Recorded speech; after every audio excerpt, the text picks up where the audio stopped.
महाराष्ट्रामध्ये ज्या पक्षाचे कार्यकर्ते परप्रांतीयांना भाष्यवर्ण मारतात त्या पक्षाच्या कार्यकर्त्यांची मला मनापासून क्षमा मागायची आहे. तर यासाठी की मागच्या 2 व्हिडिओमध्ये मी माझा कमेंट बॉक्स बंद केला होता, त्याच्यामुळे तुम्हा लोकांना खूप मानसिक त्रास सहन झाला असेल ना. तर मानसिक त्रास झाल्याबद्दल तुमची मनापासून माफी मागतो. आता माझा कमेंट बॉक्स मी पुन्हा ओपन केला आहे. तुम्हाला तुमच्या मनातला राग आता हलका करता येईल. ओके, रागच हलका करा, बाकी काय हलका करू नका. ओके, तर आता माझ्या एका मराठी बांधवांनी मला एक व्हिडिओ सेंड केला.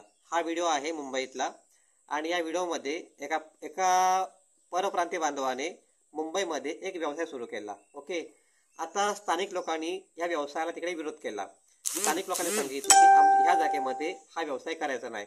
व्यवसाय म्हणजे कुठला 2 नंबर धंदा नाही, साधी हातगाडी आहे फक्त, बाकी काय नाही. ठीक आहे, तो परप्रांतीय बोला ठीक आहे, आणि त्या परप्रांतीय बांधवांनी तिथला तो व्यवसाय बंद केला. आणि काही दिवसानंतर या परप्रांतीयांनी याच ठिकाणी आणि हाच व्यवसाय पुन्हा सुरू केला. आता स्थानिक लोकांनी पुन्हा त्या परप्रांतीयाला या ठिकाणी धंदा सुरू केला म्हणून विचारणा केली. तर हा परप्रांतीय बांधव बोलला की तुम्हाला काय करायचं ते करा, मी माझा धंदा बंद करणार नाही. आता हा व्हिडिओ माझ्या मित्राने मला सेंड केला आणि मला विचारलं की तुझं ह्याच्यावरती काय म्हणणं आहे. आता हे लोक महाराष्ट्रामध्ये येऊन दादागिरी करतात, तुझं ह्याच्यावरती काय म्हणणं आहे. तर भावांनो, माझं हेच म्हणणं आहे की या ठिकाणी आमचा मराठी माणूस असता तर त्यांनी काय केलं असतं, बरोबर ना. आमचा मराठी माणूस या ठिकाणी असता तर आमच्या मराठी माणसांनी सरळ धंदा बंद करून गपचूप घरात जाऊन बसला असता. एखादी नोकरी पकडली असती आणि म्हटलं असतं, महिना झाला की हात पुढे केला असता आणि पगार घेतला असता, पण धंदा मी करणार नाही, एवढा अपमान मी सहन करणार नाही, असं आमचा मराठी माणूस बोलला असता.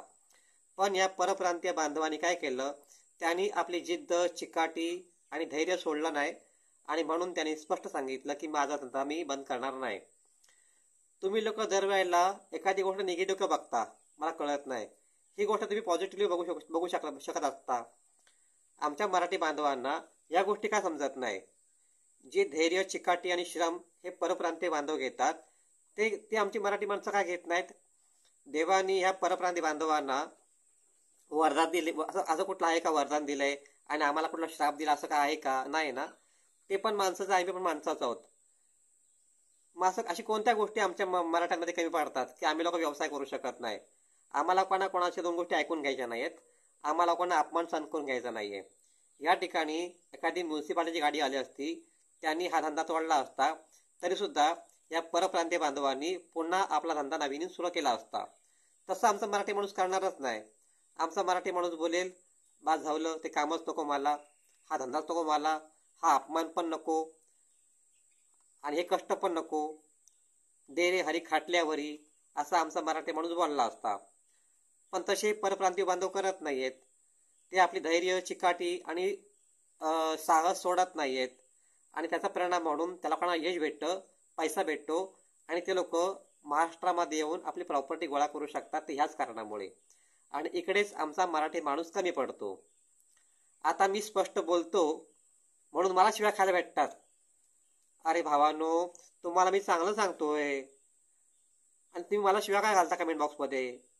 बरं, शिव्या घालता तर घालता, पण शिव्या घालण्यामध्ये काहीतरी थोडंसं काहीतरी प्रमाण पाहिजे ना. कुठल्या लेवलच्या शिव्या घालायला पाहिजेत आपण.